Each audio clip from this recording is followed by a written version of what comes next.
Welcome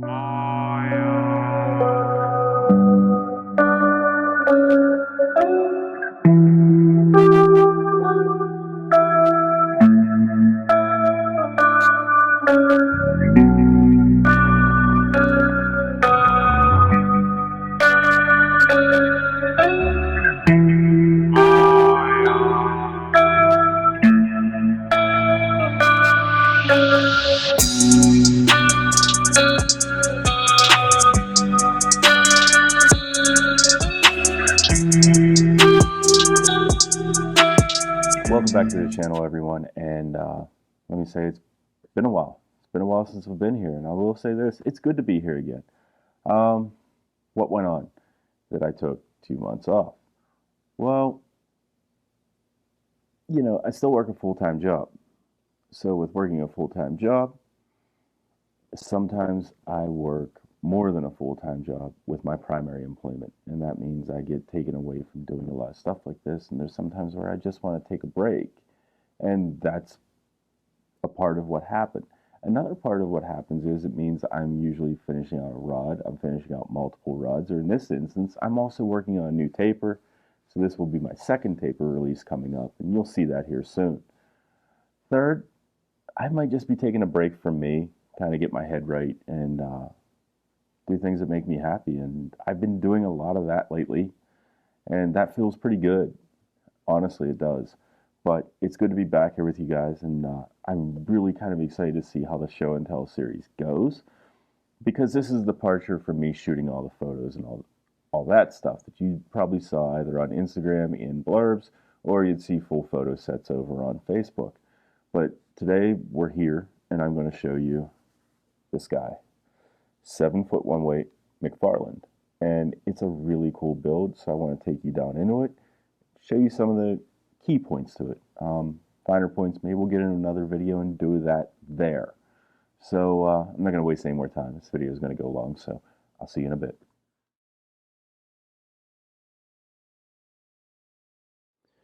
Alright, so let's get into the accessories and the soft goods, and I don't want to spend a lot of time on this. We're going to move pretty quick. The first thing you're going to notice, and this is kind of new, is there is the liner material that goes with the actual rod sock or rod bag itself. Now appears also on the rod tube sock or bag. And I thought this was kind of cool to make it a little bit more cohesive and a little bit more interesting.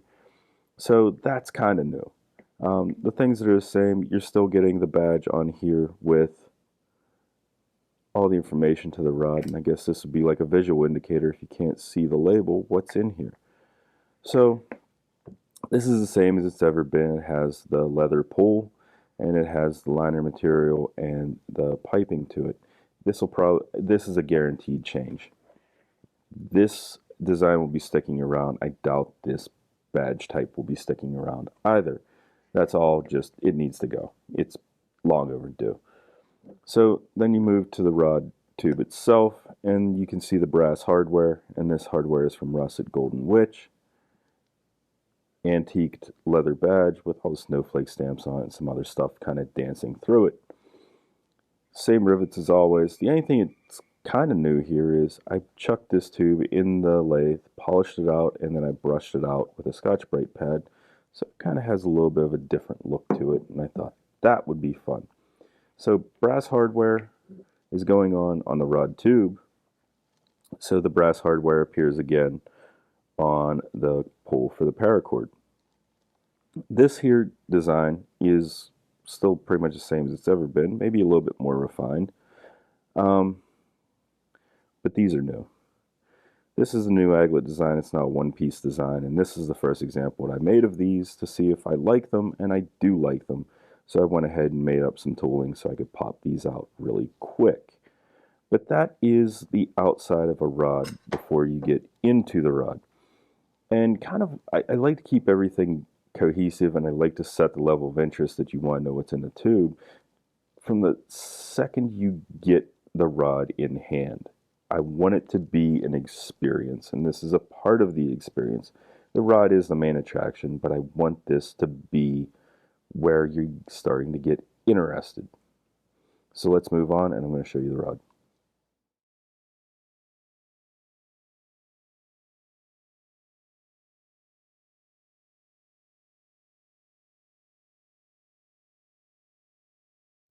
So here she is, the 7 foot 1 weight McFarland.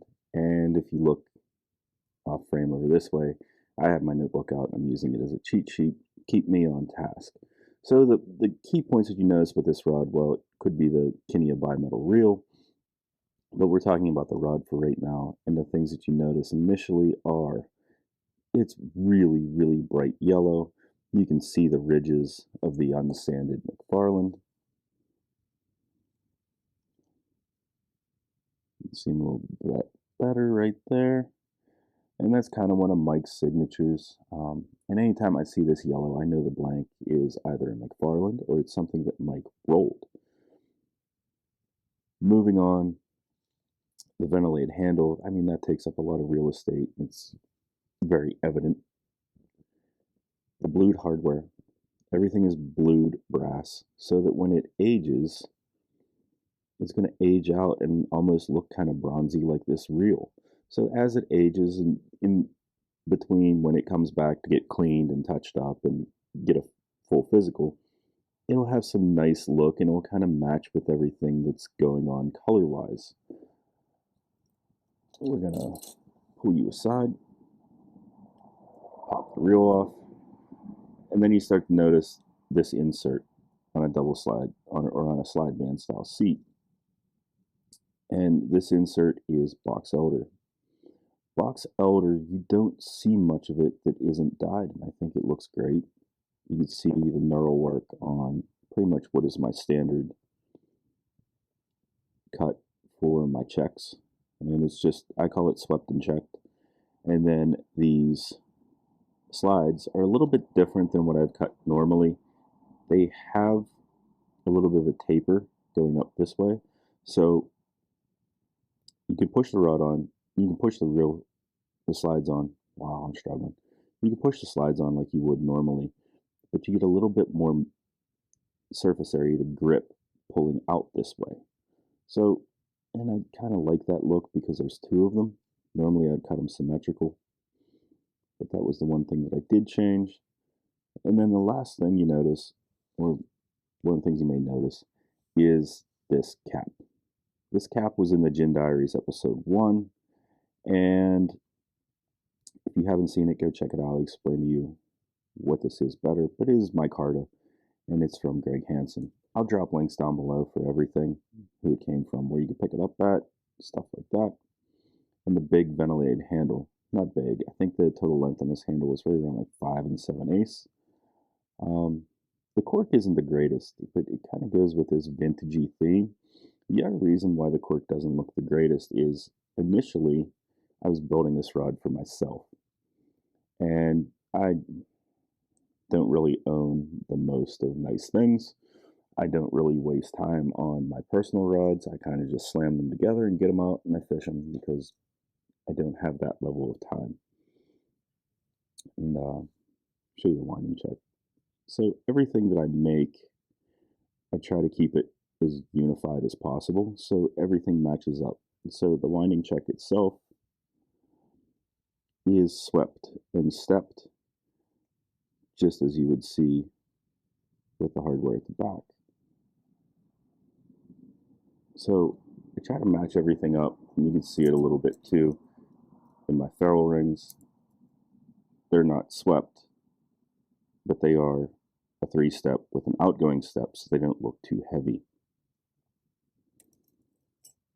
So that would be most of the metal work, the back end, some of the bigger stuff that's going on. So let's move forward into the wraps and the guide sets and some of my theory on why I selected the colors that I did. So I'll pick this back up in a minute or two.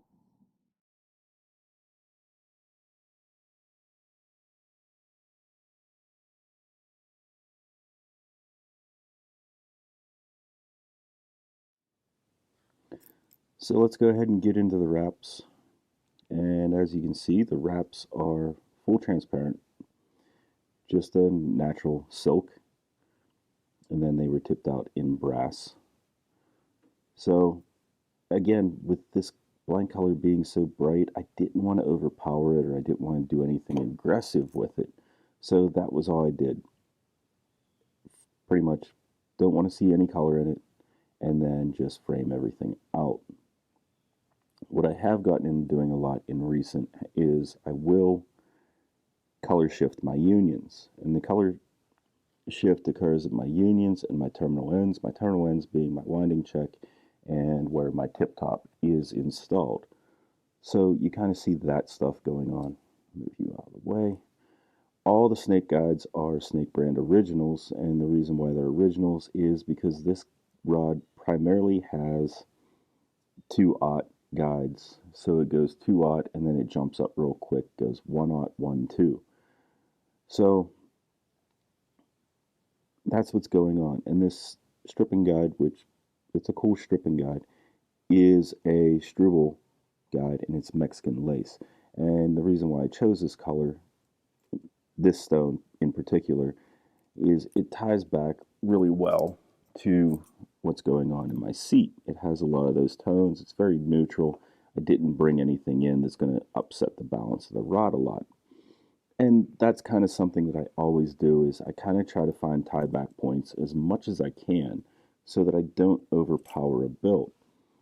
One note on Struble though, if you plan on using Struble, do yourself a favor and jump on any jewelry making website and pick up these tools. This is a bezel pusher. Stay there. And this is a bezel burnisher.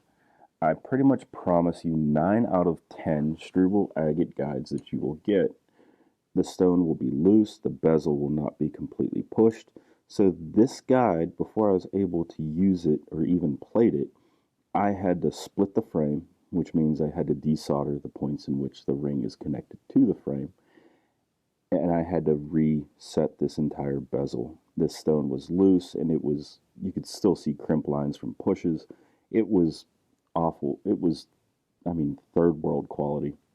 But the stone fit so well with what I wanted to do that I kind of sucked it up and worked through it. So that would be what's going on with all the guide work here. Finish, standard finish that I always use. It's a hybrid finish. And whenever possible, I always don't use color preserver, and you can see it again with these terminal ends as well. The tip top and the guides for the winding check have the color shift going on. So that was what went on with this rod, and that's kind of all the details of it as far as everything that's going on. There will be another episode where we'll dive down into all the finer points and some of the real little nuances with this thing, and you'll kind of see that. For now, though, I'm going to pull you back a little bit, and we'll close this one out.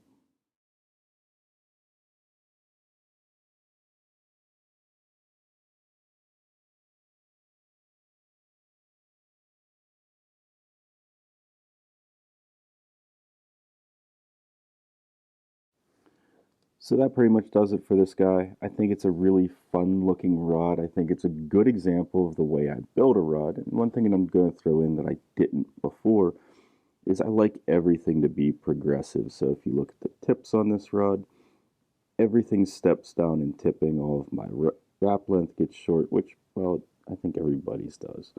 So I like it to flow and kind of get smaller as it goes out. So we can also look here, up around the tip section. So this is the first snake guide right here, and you can see that that tip is a lot smaller than the first snake right here. So my tips run from 6 at the back to 3 out front. So I think it's a nice way to step everything down. You can also see here that FerruleRings aren't the same thickness.